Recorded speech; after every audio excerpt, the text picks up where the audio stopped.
Let's talk about electric vehicles, touted as the key to decarbonizing transportation. But how truly clean are they right now? Is our power grid actually ready for EVs to take off? WRAL climate change reporter Liz McLaughlin digs into those questions.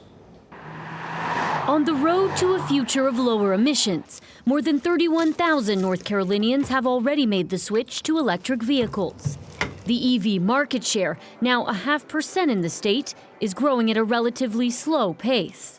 Of course, a lot of people are thinking about adopting electric vehicles, and a lot of people are hesitant about using them, and that's the main issue is basically the charging infrastructure. Engineers at NC State are developing models to determine how to best combat challenges of demand, location, and potential power grid overwhelm. Expanding the charging network is great, but at the same time, we need to be able to manage the charging facilities properly. Before mainstream adoption is possible, the way we generate and distribute power will need an upgrade. But what we want to do is to manage the charging so we don't have this great influx of new demand on the system that makes us have to build new power plants. Duke Energy is currently adding 200 charging stations across North Carolina, and the Department of Transportation is planning to expand EV infrastructure along the state's roadways, using $109 million in federal funds from the bipartisan infrastructure law. That will go towards things such as DC fast chargers, which go along major highways and make it easier for you to go and take long car trips in an electric vehicle.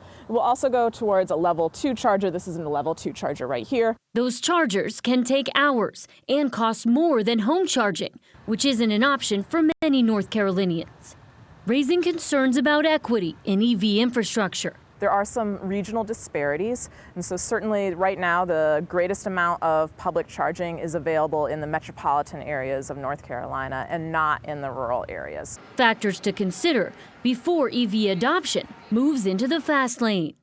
Liz McLaughlin, WRAL News. Over half of the recommended locations for chargers from the Department of Transportation are in disadvantaged communities, and that aligns with the Justice 40 initiative aiming to allocate at least 40% of federal investment benefits in climate and clean energy to underserved areas.